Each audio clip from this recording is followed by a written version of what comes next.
오늘은 시편 119편 161절부터 176절까지의 말씀을 함께 살펴보겠습니다. 오늘 우리는 시편 119편의 기나긴 대장정의 마지막 종착역에 도착했습니다.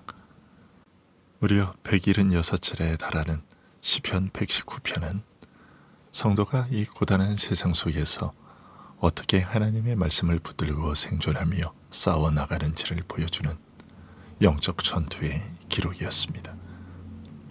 지금까지 시인은 때로는 질병의 고통 속에서, 때로는 거짓된 모함과 원수들의 핍박 속에서 밤을 지새우며 눈물을 흘렸습니다. 그리고 오늘 마지막 두 예언을 통해 세상을 이기는 성도의 궁극적인 힘이 어디에서 오는지, 그리고 우리의 구원이 결국 누구의 손에 의해 완성되는지를 명확하고도 벅찬 감격으로 선포하고 있습니다. 칼을 들고 핍박하는 세상의 권력자들 앞에서도 어떻게 흔들리지 않는 절대 평안을 누릴 수 있는지, 그리고 나의 결단이 무너지는 그 연약함의 한복판에서 우리를 찾아오시는 예수 그리스도의 은혜가 무엇인지를 보여줍니다. 그것을 보여주는 오늘 본문은 이렇게 시작됩니다.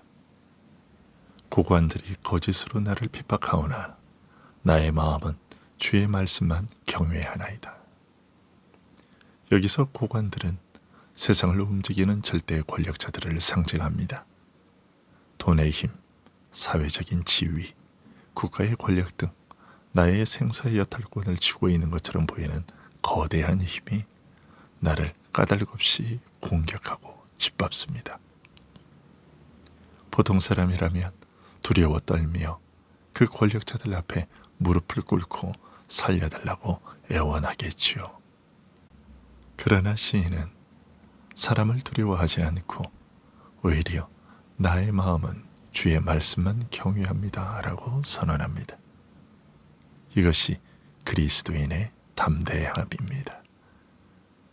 눈에 보이는 헛된 권력자들을 두려워하는 것이 아니라 온 우주를 심판하실 만군의 여호와 하나님의 그 엄유하신 말씀 앞에서만 무릎을 꿇고 경외하기 때문에 세상의 협박이 더 이상 두렵지 않은 것입니다.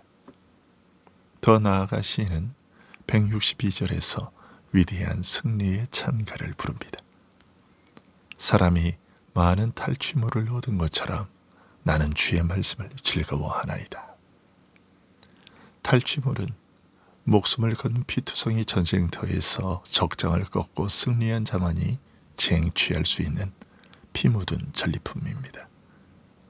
시인은 161절의 그 무서운 고관들의 핍박과 환난이라는 영적 전쟁터의 한복판에서 치열하게 싸우다가 마침내 나를 지키시고 살리시는 하나님의 약속을 확증하게 되었을 때 마치 적의 성을 함락시키고 거대한 전리품을 손에 쥐고 포효하는 장군처럼 말씀이 승리했다, 말씀이 나를 살렸다 라며 벅찬 환희를 누리고 있는 것입니다. 이것이 성도들이 말씀을 통해 누리는 역동적인 생명의 기쁨입니다. 이런 경험들로 인해 시인은 163, 164절에서 주의 율법을 사랑하고 주의 규례들로 인해 찬양한다고 고백합니다. 나는 거짓을 미워하며 싫어하고 주의 율법을 사랑하나이다. 주의 의로운 규례들로 말미암아 내가 하루 7번씩 주를 찬양하나이다. 147절과 148절에서 새벽보다 먼저 밤새 기도한다고 했는데 이제 하루 7번 찬양합니다. 하루 전체가 하나님을 향합니다. 고관들의 박해가 하루 전체를 채우는 것이 아니라 하나님을 향한 찬양이 하루 전체를 채웁니다. 그리고 영적 전투를 통과한 시인은 165절에서 놀라운 선언을 합니다. 주의 법을 사랑하는 자에게는 큰 평안이 있으니 그들에게 장애물이 없으리이다. 여기서 말하는 큰 평안, 곧 샬롬은 여전히 고관들이 시인을 핍박하고 있고 원수들은 거짓말로 그를 찌르고 있는 상황 중에서의 평안입니다. 상황이 변한 것이 없는데도 어떻게 장애물이 없고 평안하다고 말할 수 있을까요? 그것은 세상이 줄 수도 없고 빼앗을 수도 없는 내면의 절대적인 샬롬이기 때문입니다. 요한복음 14장 27절에서 예수님은 평안을 너희에게 끼치노니 곧 나의 평안을 너희에게 주노라. 내가 너희에게 주는 것은 세상이 주는 것과 같이 아니하니라고 하셨습니다. 세상이 주는 평안은 상황에 달려 있지만 그리스도께서 주시는 평안은 상황을 초월합니다. 배가 바다를 항해할 때 암초가 두려운 이유는 조수 간만에 차로 물이 얕아지기 때문입니다. 그러나 물이 깊으면 그 밑에 어떤 암초가 있든 배는 유유히 지나갑니다. 주의 말씀을 깊이 사랑하고 하나님의 진리 안에 영혼의 닻을 깊이 내린 성도는 세상 사람들이 걸려 넘어지는 돈의 문제, 명예의 문제, 건강의 암초 앞에서도 침몰하지 않습니다. 하나님의 주권과 은혜라는 거대한 은혜의 바닷물이 그의 영혼을 덮고 있기에 그는 모든 장애물을 넉넉히 뛰어넘어 하늘의 큰 평안을 누리게 되는 것이죠. 그래서 166절부터 168절까지에서 시인은 다시 구원을 바라고 계명을 행하며 자기 모든 행위가 주 앞에 있다고 고백합니다. 여호와여, 내가 주의 구원을 바라며 주의 계명들을 행하였나이다.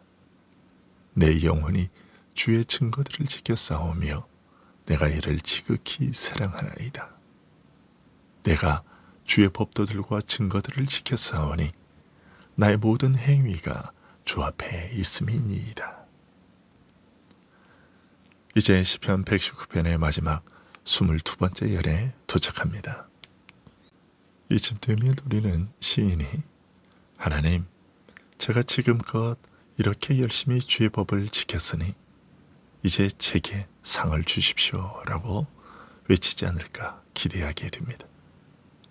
그러나 마지막에 이르러서도 시인은 자기 만족으로 끝나지 않고 끝까지 배움의 자세를 버리지 않습니다.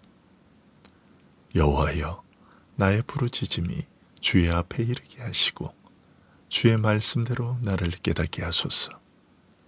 나의 간구가 주의 앞에 이르게 하시고 주의 말씀대로 나를 건지소서. 그리고 말씀을 배울수록 깨닫게 될수록 그와 짝을 이루어 행하게 되는 일이 있음을 고백합니다. 그 첫 번째는 찬양입니다.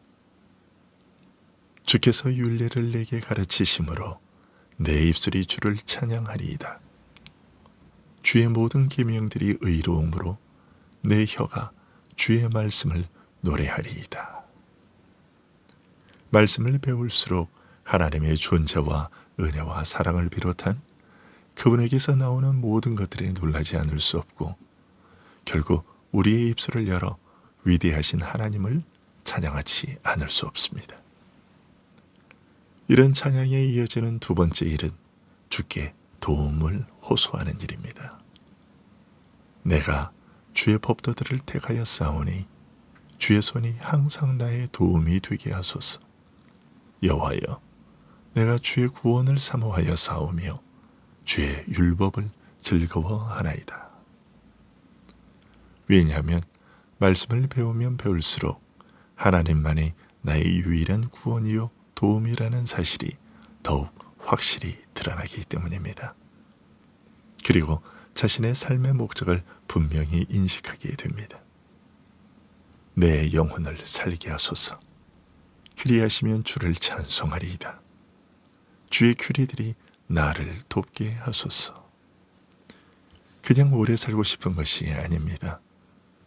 주를 찬송하기 위해 살고 싶은 것입니다. 이것이 이 시편 전체를 관통하는 신학입니다. 그리고 시편 119편의 마지막을 장식하는 선언이 이어집니다. 이른 양같이 내가 방황하오니 주의 종을 찾으소서. 내가 주의 계명들을 잊지 아니함이니이다. 이것은 스스로의 의로 하나님께 도달하려 했던 인간이 결국 자신의 철저한 무력함을 깨닫고 엎드려 흘리는 처절한 은혜의 고백입니다. 무려 176절에 도달하기까지 이 시인이 무엇을 했습니까? 온 마음으로 부르짖었습니다. 새벽보다 먼저 일어났습니다. 밤새 눈이 열려 묵상했습니다. 말씀이 기이하다고 했습니다. 입을 열고 헐떡이며 갈망했습니다.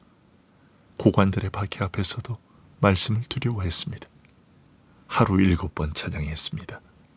큰 평안을 선언했습니다. 찬송이 입술에서 솟아올랐습니다.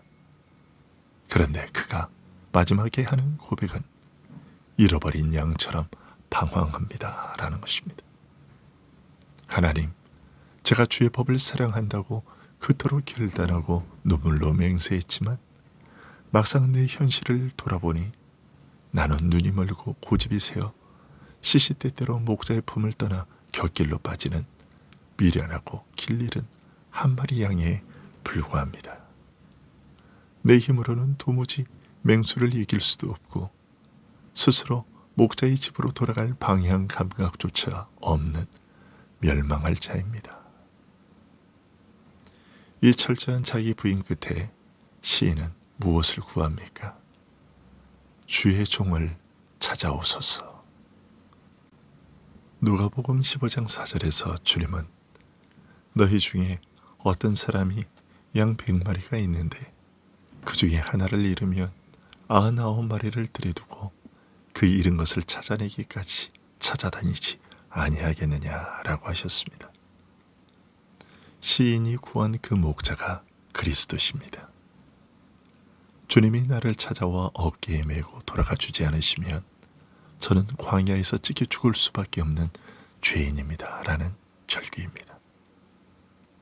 장대한 시편 119편의 결론은 내가 주의 율법을 이만큼이나 잘 지켰습니다 라는 자기 자랑이 아니라 잃은 양을 찾아오시는 하나님의 전적인 은혜였습니다.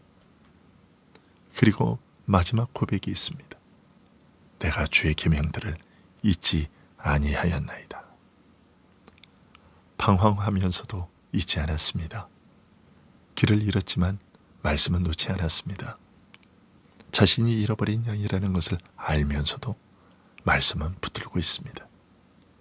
이것이 시편 119편 전체의 결론입니다. 완전한 자가 아닌 방황하는 양의 고백입니다. 그러나 방황하면서도 말씀을 잊지 않고 목자가 찾아오시기를 구하는 자의 고백입니다. 자신의 방황을 알고 그럼에도 말씀을 잊지 않았고 목자가 찾아오시기를 구하는 것, 이것이 119편이 가르치는 신학의 원성입니다. 시편 119편의 시인이 그토록 애타게 나를 찾아오소서라고 구했던 그 참된 목자이신 예수 그리스도께서는 길을 잃고 멸망의 벼랑 끝에서 헤매는 우리를 구원하시기 위해 영광의 하늘 보좌를 버리시고 이 낮고 찬한 땅까지 친히 우리를 찾아오셨습니다. 주님은 잃어버린 한 마리 양인 나를 찾기 위해 가시밭길에 찔리며 끝까지 추적해 오셨습니다. 그리고 친히 십자가에서 자신의 살을 찢기시고 피를 흘리심으로 우리 대신 그 죽음을 감당하셨습니다. 내가 하나님을 잘 섬겨서 구원받은 것이 아닙니다. 176절의 고백처럼 나는 끊임없이 방황하고 죄의 곁길로 도망쳤지만 나를 포기하지 않고 찾아와 피 묻은 손으로 나를 번쩍 들어 올려 십자가의 은혜라는 어깨에 메고 하나님 아버지의 집으로 이끌어 주신 예수 그리스도의 불가항력적인 사랑이 오늘 우리를 이 자리에 있게 한 것입니다. 여러분, 지금 세상의 핍박과 환난으로 인해 두려우십니까? 아니면 거듭되는 죄와 결단의 실패 속에서 나는 자격이 없다며 길 잃은 양처럼 주저앉아 계십니까? 여러분 자신의 의의를 바라보지 마십시오. 오직 여러분을 끝까지 찾아내어 구원하신 선한 목자 예수 그리스도의 십자가를 바라보십시오. 고관들의 핍박보다 크신 하나님의 말씀을 전리품으로 삼아 큰 평안을 누리며 마지막까지 선한 목자의 찾으심과 붙드심 속에서 살아가는 복된 성도들이 되기를 우리 주님 예수 그리스도의 이름으로 축원합니다. 기도하겠습니다.